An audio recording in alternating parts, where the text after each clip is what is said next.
Hey guys, what is going on? It is Ando. Thanks for coming out to this video.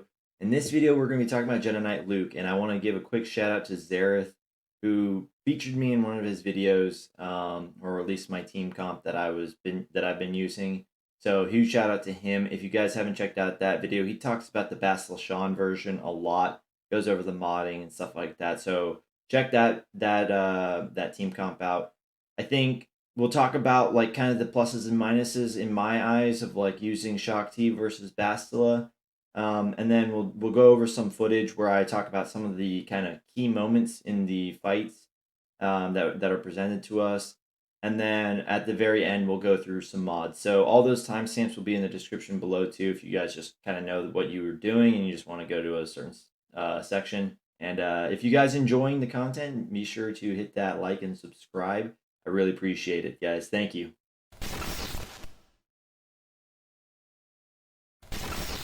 All right, in this video, guys, we're going to talk about the Shaak-Ti variant of this team. So we'll talk about, the composition, which is what we're about to do. We'll view some footage about, where those key points of the fight are. And then at the very end, we'll go through mods. All that will be timestamped in the description below. So that way you guys can just jump to whichever part you need to. I think you'll notice that I don't have like a particularly like excellent set of mods though, and that makes it even better for me.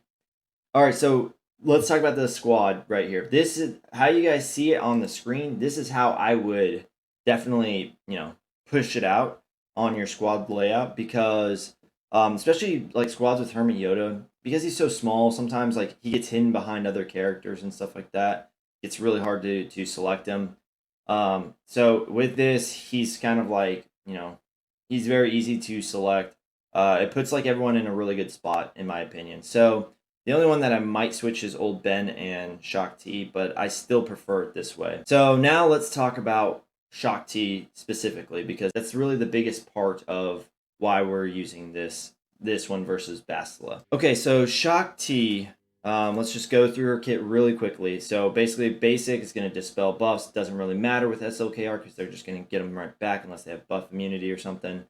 But they're going to have offense up, right? So that's pretty big. Anytime you can get JKL with offense up, it's better in the long run for you. All right, and the second one right here, you're going to dispel all debuffs on all allies, which is another big one. But really, there's these three down here that are just really like awesome in their own regard. So I'll go through each one of them. So Jedi Knight Revan is an attacker, and so is JKL. But really, it's Jedi Knight Revan. Because the AI tries to target him so much, it's really nice to throw a stealth on him and potentially save a couple banners by not having him die. As long as they don't have an AoE built up or something like that, it works out pretty well.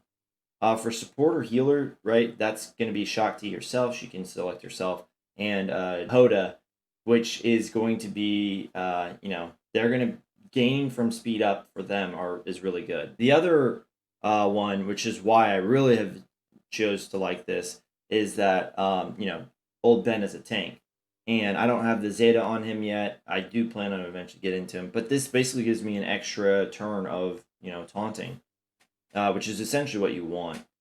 So this middle ability is actually really, really well used. So for training exercises, right, you call the target ally to assist, right? This screams to use this with Jedi Knight Luke. But what's really nice in a Grand Arena sense, at least, is this recovery of 35% health and protection, right? That's a big chunk of people's their survivability back. And there's been times where, yes, I would say that probably 95% of the time you're going to call Luke in to assist. But there's been times where, like, again, in Grand Arena, where I'm like, okay, the turn meter is going to work out just fine. I need to heal up Jedi Knight Revan for those extra banners.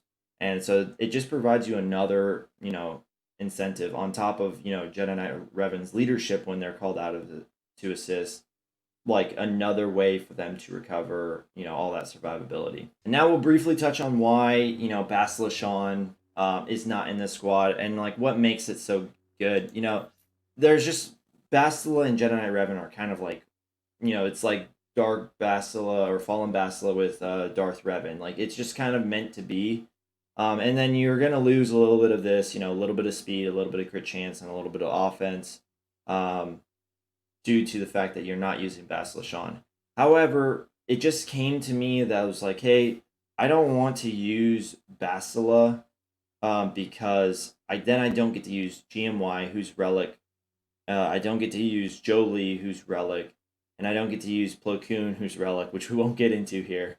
And so it would just seem like a very, very like at the end of the day, I was like, that's still a good team, you know. And 9 times out of 10, I use my gas with the 501st clones.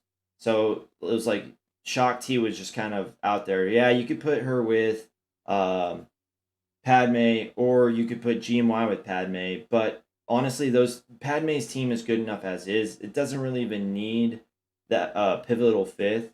So I just figured like, hey, this is a decent way for us to try to get another pretty good squad. And I might start throwing that on defense just to see, if it kind of throws people off for a loop, or if they have because that tenacity up and the protection up that she gives out through her leadership is pretty outstanding. So yeah, that's the main reason why I'm using Shaak-Ti over Basila is because I want to create that second Jedi team for us in Grand Arena. And let me also say this. I'm not sure, like, I don't know if I was I am not strong enough to claim that, like, oh, this is my comp or whatever, but, like, this is what I use. I've never seen anyone use it before because everyone seems to want to use Basila, which is great because, again, it makes sense. But overall, I've had great success with this. And, again, if you're kind of sitting in my shoes where you're like, hey, my Jedi are kind of all decked out and I kind of want to create like a second really good team, this might be a way for you to do that. All right, so let's go ahead and get into this first fight here. So this is going to be against a double tank, which is your most typical one. All right, so you see that opening move right there, right? So they automatically go in, they get Savior. Now, actually, this is kind of funny because I find that this is actually the best case scenario when they make you get Savior. There have been some cases where my Jedi Knight Revan doesn't get it, and it kind of just throws it off a little bit. You just kind of have to play it a little bit differently, but it is kind of weird. It changes the pacing of it a lot more. All right, so the first thing we're going to do here is we're going to move over the TM to Jedi Knight Luke. Then we're going to stun. And now here's the next decision point here. So it's tough because SLKR obviously has a ton of speed, right? And so what might look like you having a turn meter advantage over him turns into like him just gaining like almost full turn meter bar and going fast, right? I'd say about 90% of the time, I am able to just throw the Master's Training onto Jedi Knight Luke. And I think that's the most optimal play in this scenario. However, sometimes, especially if the turn meter bar is pretty dang close, what I'll do is I'll just throw First Sight because his next move is going to be an AoE. And if he gets his AoE off, he's going to clear all of these stuns. Let's go ahead and take a look at what happens. So you see, I'm thinking about it. I'm like, okay. All right, so I just go in and put some damage in there. All right, so my next TM. So my next move here is putting Shaak-Ti's taunt on. There's been some times where I haven't done that. So the reason why I do that, just to talk quickly about it, the reason why I do that is because in case something bad goes wrong, right? I would rather them attack Old Ben than Jedi Knight Revan. Like I said, like if he does his AoE and clears off all these these stuns, I'd rather them just focus fire on him than have him do the AoE hit these guys maybe for crits, and then all the rest of them start like just targeting Jedi Knight Revan or something like that. So here I go. I place the mark over here on Hux. All right, I got the kill. Sometimes that happens, sometimes it doesn't. It's not really necessarily like it has to happen that way. But you see right here, Red, comes out of stealth because he gets his bonus turn, but he was stunned, so he's not going to do anything. Let me also dispel like another common rumor that I hear with a lot of people. All right, they say, oh, like if if red comes out of stealth first, you should kill red first. Yes and no. Like it doesn't really matter. But as long as he has a debuff on him, any debuff, as long as he has any debuff, the AI is triggered to do his second special, which is like the cleanse, right? So he'll cleanse everyone, which is kind of not ideal, but it's definitely not a you have to do it type thing. All right, so I get the ability block here, which is great because now he can't cleanse even the one guy that's still stunned and the guy that has debuffs. All right, so I select my middle ability with JKL, and then I usually select Hermit Yoda, so that way he goes faster. And from this point on, once you get this buff over Jedi Knight Luke and his Grand Master's training, that's when he starts dealing crazy damage. We do Jedi Knight Revan's move right there, where we kind of target outside of the taunts, and we kill Sith Trooper. And from here, it's pretty easy. The only thing you have to be careful for is Old Ben. You know, a lot of times he has the stun on him that also dispels. So I try to make sure that like he's got more than a few turns for us to kill him. So right there, you see he dispelled, and now like I'm actually kind of in a vulnerable spot again. All right, so I always turn meter swap over to Hermit Yoda, so that way I can get Master's Training on him as well. Gives him that extra bit of defense. It's not really much for the offense, just more so he's survivable. Right, so that big hit there didn't kill him. And now it's just about, focusing down on Kylo Ren.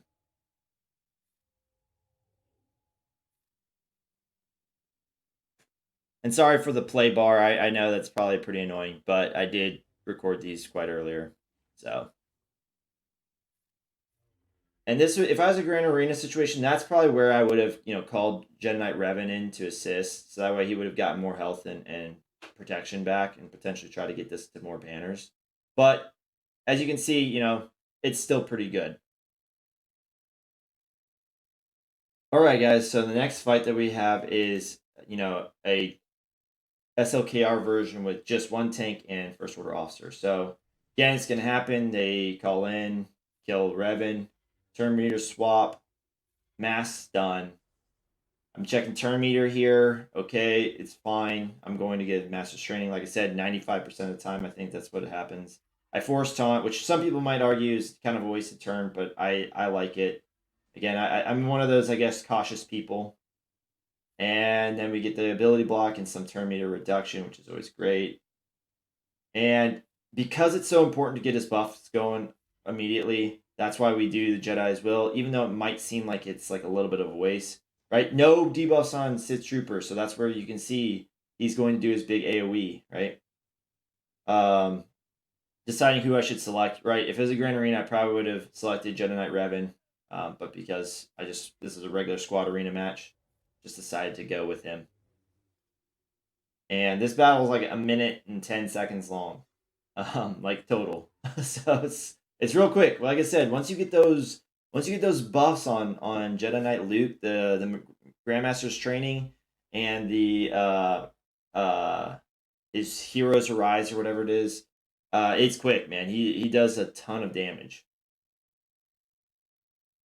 Okay, for our last clip, so you guys have heard me talk about like, oh, well, what happens if you don't force taunt? There's a multitude of things that can happen, but ultimately, I think the variability just kind of goes up a little bit.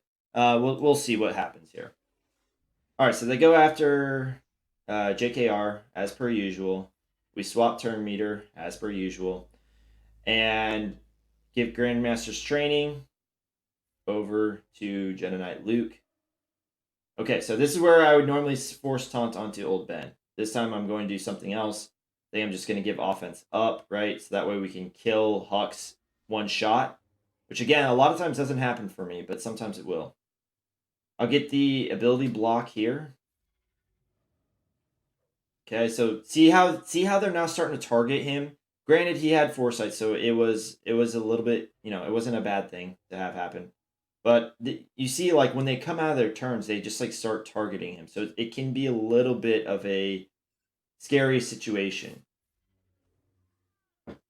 But ultimately, you know, we're seeing pretty much the same events unfold. You know, getting those dodges, that's always great. But now you see the taunt was taken away from him, and Shaak-Ti was already, her taunt was just used, so it's on cooldown now. So she's kind of got, we kind of got to, like, we can't hide Revan, we can't force taunt, you know, anymore. The best thing that we did there was cleanse all those debuffs. But we lose. You see how we lose Revan. So although it might seem like a wasted turn, I do feel like because of the cooldowns and stuff like that, that it is, there is some merit to it. I'm not saying that you're gonna totally like be screwed because you didn't do it, but I think it does have some merit to it. So this time you see I call in Shaak-Ti because it's only one guy left, and at this point we're just trying to hurry this fight up, and we're gonna end it right here. Okay, let's move into mods. Okay, so for mods in this team right here, what we're looking at for mods is, you know, speed. I put speed in the health set, just to try to increase like the survivability, and because it's usually typically some of my better mods, right? It's not like this isn't my best mod set by any means, but I think anything above the 300 is what you should be shooting for Jedi Knight Revan. I think regardless of like kind of where you are in the game. Um, you know, 300, so that way he gets kind of all of his bonus speed, and so he's able to make that first move. Again, I don't think it's like a huge thing to try, you know, get like certain like health and protection stats on him, or really even his damage. You can see like I'm not. It's not like I'm using him in a super, you know, offensive way. It's mostly so that I can swap turn meter and you know, his call to assist and his strategic advantage, I believe is what it's called, right? And his leadership, obviously. Okay, so for Shaak-Ti, guys, I mean, if you want to see just average mods, you guys are in for a treat. You know, I have a speed set and I have a health set. It's nothing special at all. 315, you know, I know guys that get like their Shaak-Tis to like 330. I do have her loaded for a little bit of protection, just because of that survivability issue that SLKR can create at times. But everything else, like, I mean, like I said, you're looking at the epitome of like, you know, just mediocre. But again, because she's just so much naturally faster than Basila, I think she just kind of fits in this as well. All right, Old Ben is a guy that you're probably going to have to try to mod, you know, with some, you know, depending on how your mods are, you're gonna have to try to like squeeze out as much speed as you can. Which is why you can see like there's a mismatching set right here. But I have, you know, 125 speed. It's again, it's not like a crazy amount, but it's something where like I've noticed that my old Ben goes quicker than most you know, are able to, for most like SLKRs to get their second turn, to in order to try to prevent that ability block, right? But the more speed on Old Ben that you can, the better, I think. Just because you want that reduction in turn meter and you want that, you know, that ability block. Now, this is stuff that's probably gonna all change, right? Like people are gonna figure this out, and they're probably gonna start like throwing like a tenacity set on SLKR or something like that. But you know, at 54% potency, like I've never really had an issue of like landing debuffs. Now, a lot of times I won't reduce TM, but yeah, the landing ability block part has never really been an issue for me. Okay, Hermit Yoda, I just have him being fast. Like I have him being fast just because honestly, there are times in Grand Arena where like maybe I don't need to use this. Maybe they don't have SLKR or they didn't put him on defense.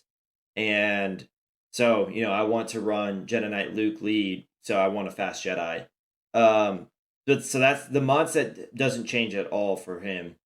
You know, but these are my mods that I have on him, which is basically just speed. And last but not least, now I know you're probably looking at this and you're like, "Wow, that is not a crit damage set." Yes, I know, because you know every account's mods are different, and my mods for crit damage are not very good. And because you need him with some speed and you want him with some, you know, offense, I think like I'm able to hit him with a little bit higher offense than most people with the crit damage set. However, the crit damage, definitely highlights that more because of the percentage that it scales it by. But I also didn't have like high speed secondaries. Not that this is like high by any means, right? I think Zara said that his was like at like 234 or something like that, right? Mine is only 206, and you guys see if you guys ever like stop by my streams or anything like that, I never really have an issue with it. The only thing that you guys are gonna find the issue with is if you guys truly take to the hey, I'm gonna put like 0 speed mods and run them as a lead, and then the Grand Arena comes back up, and you're like, oh crap, like I need to use this team. If you're like at like 135 speed or something like that, you're really going to mess up the pacing of this team. When I used to run like a really slow Jedi Knight Luke, the success for this team was probably at like maybe 35% or something. Like it was definitely not what I do. Like now, I'd be surprised if I ever lose. Like I'd say like there's about a 5% chance maybe like that I just timed something wrong or something like that. But back when I had the slow Luke, it was like I said, the success rate was much smaller. And again, I attribute to the pacing because when you Terminator swap with Luke on that first move, and he's got like a real tiny amount of turn meter built up, yeah, like that's just going to mess up your JKR for the next move, which is that big mark. So yeah, I think like overall, I tried to stack protection where I could just because of his basic. You stack protection every single time, which you're always calling to assist, right? I don't got the cool 222 or whatever it is crit damage, but overall, like I've never noticed anything. Like I said, I've never really fought a SLKR where I was like, wow, I was just, I just didn't have enough crit damage there. So offense sets can work. Again, if you're trying to shoot, I would try to shoot for at least 100 speed. I know I'm 6 short of that. The more, the better, I think. Again, because you're going straight from the Terminator swap to the stun to the mark, and I think that's got to be kind of like where your goal is. And then from there, again, it's very very important that old Ben goes so we can get the ability block, so that way SLKR can't cleanse his team. So that way, anytime that you kill someone, red is not taking a turn. But all this stuff like works together, and that's why it's such a cool counter. Honestly, this is what I've been using in Squad Arena because I didn't like the SLKR mirror matches. I got tired of those, and two, this is just fun. Like it's good to practice it, and so that way whenever you show up in Grand Arena, like you'll be able to beat them. But guys, that is going to cover it for the video. Thank you guys so much for watching, and I appreciate all the support we've gotten thus far. And again, big shout out to Zareth for including me in his video as well. We will catch you guys on the next one. Thank you guys so much, and we'll see you next time.